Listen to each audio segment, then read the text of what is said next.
What's going on, MD Nation? How are we all doing today? I haven't talked to you guys since week 17 of the regular season. It's good to be back on the microphone. It's good to be behind the camera. Of course, this is just for the MD's Fantasy Football Show. I've been recording episodes in case you've missed it, the DC's DFS Challenge Show on Belly Up Fantasy and the Worldwide Sports Radio Network at WWSRN Radio every Saturday night from 9:30 to 10:30. Make sure you go ahead and check that out, as we're always working to win you money. But today is not a regular episode, a regular show. Today is about a scouting report. We're going to start doing some of these videos as we get closer and closer to the NFL draft. Start looking at little bits of these rookie reports, scouting reports that we're going to be doing, watching a little bit of film, my expectations, and of course, more importantly, because this is a fantasy football show, my fantasy expectations for these rookies, both long-term for dynasty purposes and, of course, redraft as well. So today we're going to be going over Zach Wilson in today's short profile special episode, whatever you want to call it. And the reason we're going to go over Zach Wilson, we're not going to start off, with Trevor Lawrence or whatever like that, because at this point in time, I don't think there's anything we can go over about Trevor Lawrence that hasn't been covered a million times for all of you out there. I think we all understand why he is the consensus number one quarterback, the consensus number one prospect, why we all know Jacksonville is going to take him number one overall. We all understand this. And one of the reasons I bring that up now is because I do truly believe in my heart of hearts that Zach Wilson is not far off from the same place. I don't think he's that far off from Trevor Lawrence. I don't think he's that much of a downgrade from Trevor Lawrence. I think this is a guy who can come in and there's nothing that he frankly cannot do.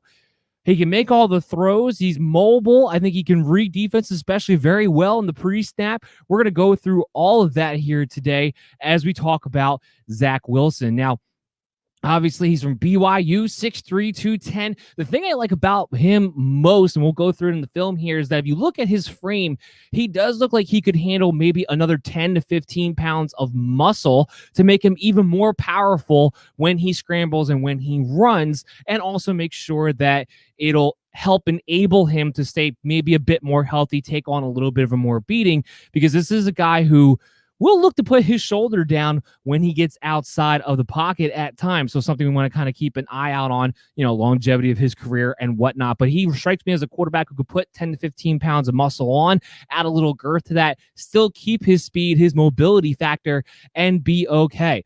Now, in today's video, we're going to go over some of these pros and cons, most of the pros, though, because there's really not a lot about Zach Wilson that not to like. And really, the cons are just little things. Lack of elite competition. That just comes from playing at BYU. You're not going to play the top of the top schools necessarily. And that's something that shouldn't be held against him. We just don't get that film to see him against the Alabamas, the Clemsons, the LSUs of the world necessarily. So that's not really a knock against him, other than we just didn't get to see him against the elite competition to see how he would stack up in those situations. So it's just something to be leery of, but a very small, minute problem, if even a problem at all, quite frankly.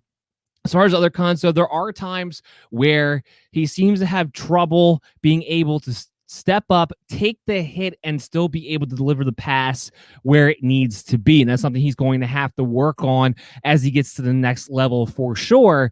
But ultimately speaking, this is a pretty accurate quarterback. And there's a lot of quarterbacks who suffer from accuracy issues once they are under pressure. It just comes with the territories. And once he gets a little bit, and I think that goes hand in hand with wanting him to add another 10, 15 pounds.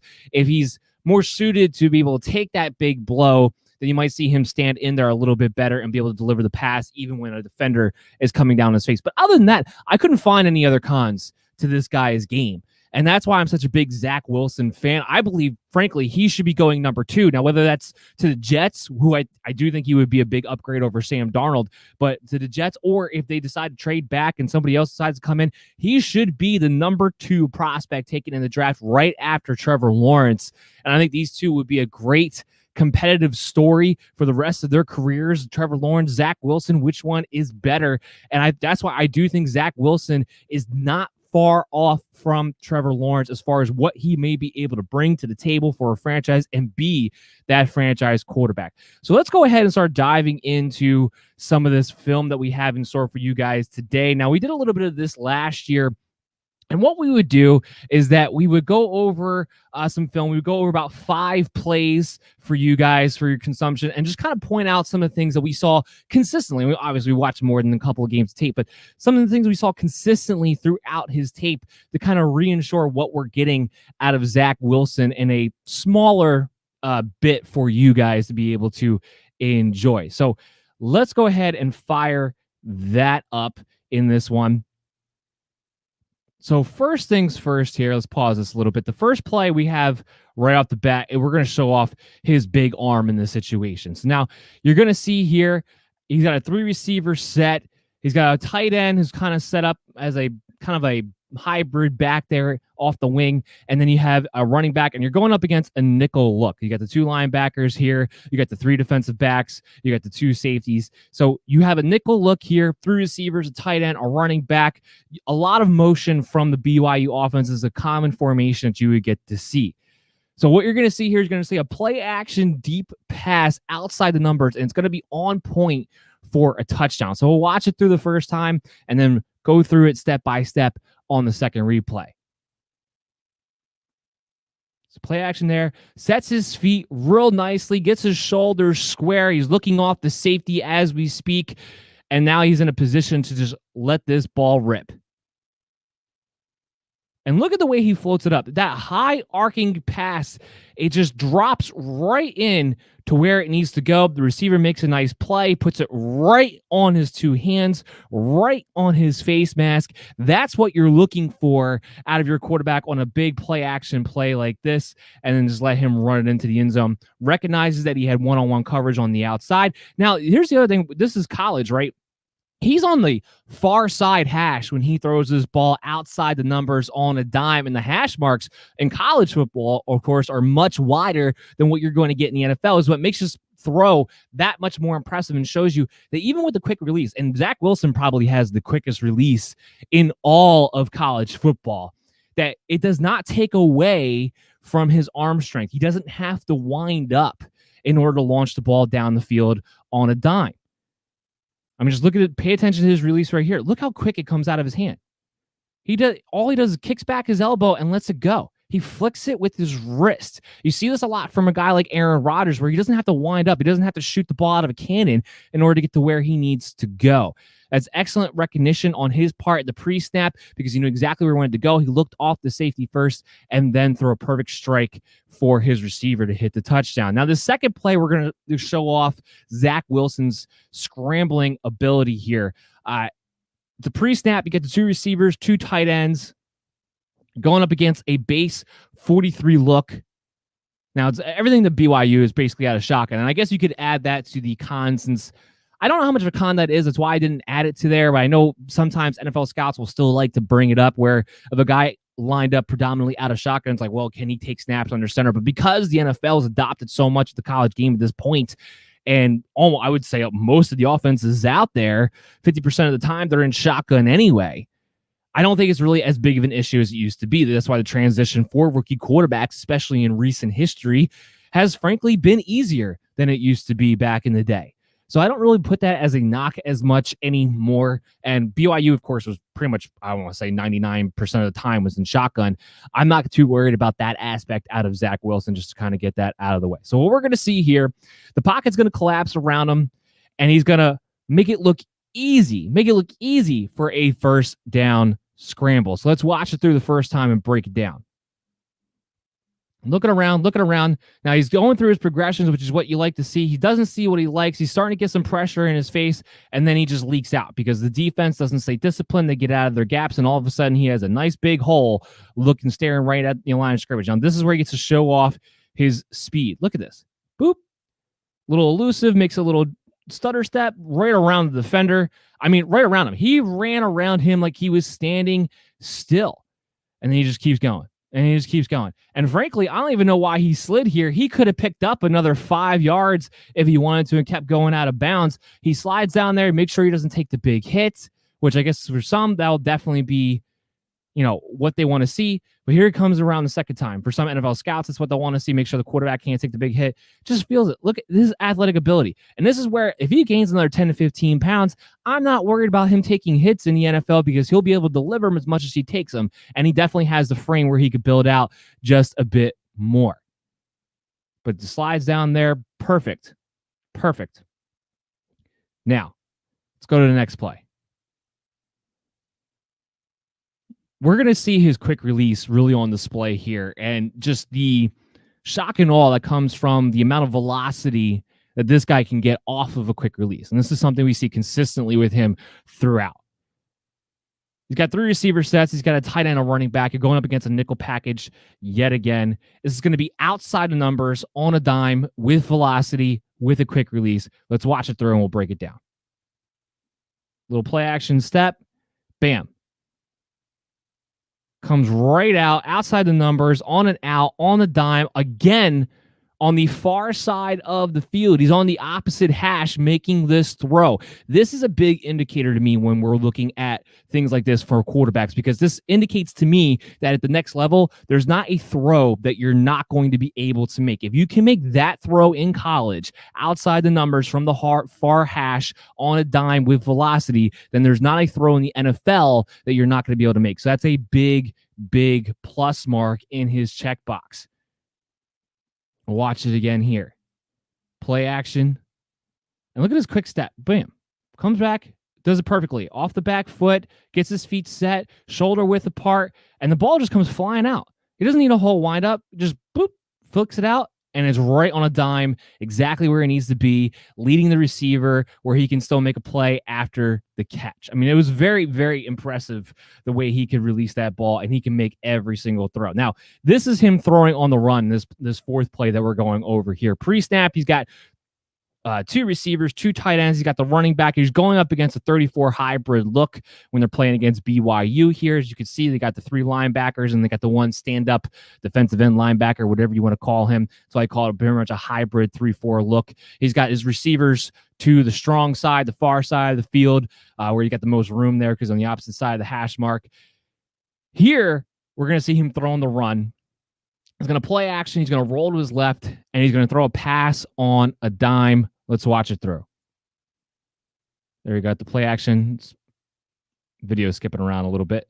And then opposite side rolls to his left. He's a right-hander, rolls to his left, and still makes a very accurate pass for a first down. Let's watch it through one more time.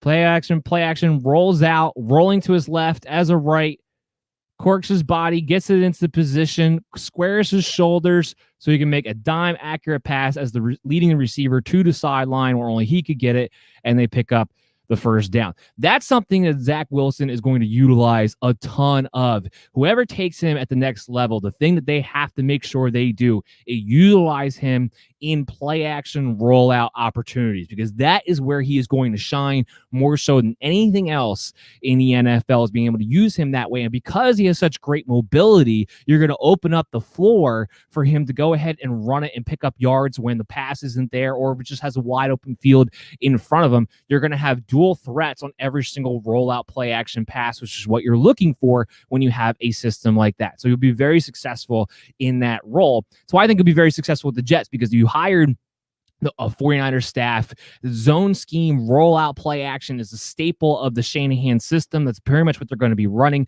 when they get to New York. It's why I truly believe Sam Darnold should be stepping aside there for Zach Wilson, and the Jets should be looking to trade Sam Darnold to get whatever draft compensation they can for him, because stay there and just take Zach Wilson. Did you lose out on Trevor Lawrence? Yes, but you might to get a franchise quarterback who is going to be just as valuable to as Trevor Lawrence would have been. That's right. He could be just as valuable as Trevor Lawrence would have been if you sit there and take Zach Wilson at number 2 and trade Sam Darnold for whatever a draft compensation that you possibly can. That's how good this kid is. So the last play that we're going to go over in today's video is going to show his ability to create. So you got 4 receivers, you got a running back, you're going against a nickel look here in this situation. You're going to watch him be able to create when it's not initially there. When the initial look, the hot route, the pass is not initially there, he's going to make a play off of this. So let's watch it through, and then we'll come back on the second. Looking. He's got good protection. He's got good protection, not finding a guy he wants to go to open. Boom. It's like, all right, so now I'm going to pass up. And he kept his eyes down the field the entire time. He's moving around. He didn't put his head down. He didn't just look to run when he didn't see his initial look. He kept his eyes downfield, looking for a receiver, buying time, not rushing, taking what he was available, stepping up, going up to the line of scrimmage, and then bam, finds his open guy for a nice play, for a nice first down. We'll watch it again here. Snaps back, reading, doesn't see it, doesn't panic, holds on to the ball. Like, oh, let me buy some more time, pick it up, keep my eyes downfield. Doop, oh, there's my receiver wide open there to make a great play. This is what we consistently saw out of Zach Wilson almost all the time. Throughout the film. He was very, very consistent this past year. His accuracy, everything there is for him to like. Like I said, the only knocks on him that you can even come up with would be that he didn't play against the best of the best competition, so we don't really have film on him in those situations. And there's times where we didn't get to show it on video there, but there are times where if he can get pressure up the middle, sometimes he doesn't stand in there and make the throw, even with a defender bearing down on him the way that he should and the way that he will need to at the next level. But that is something that can be coached up. That is something that I think he'll be more comfortable with if he's able to add maybe 10 to 15 pounds, which I think he very much would be able to handle.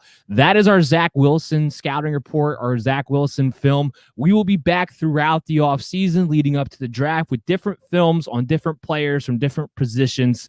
And we'll be back. The MD's Fantasy Football Show will be back March 19th. We're going to talk about the free agent impact of fantasy football because free agency is going to start on March 17th. So we're going to have fireworks going out that week. Make sure you're checking out the DC's DFS Challenge Show on 9:30 Saturday nights at Belly Up Fantasy on the Worldwide Sports Radio Network. And make sure you're checking out on March 2nd, the Belly Up Fantasy live stream where I will be taking back over and hosting, and we'll be going over the quarterback consistency grades with me, Adam, Chris D, and Chris L. We'll be breaking it all down for you guys at Belly Up Fantasy at 8:30 on March 2nd. Everybody, I'll see you guys then. Take care.